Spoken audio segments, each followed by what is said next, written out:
कभी हैरान मत होना कि दर खुलता नहीं। जो यहाँ पर आबाद हैं उन पर भी घर खुलता नहीं।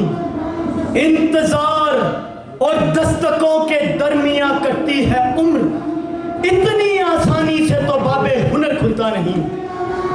आपका खान 90 से निकला है, 2025 तक की उसकी स्ट्रगल है।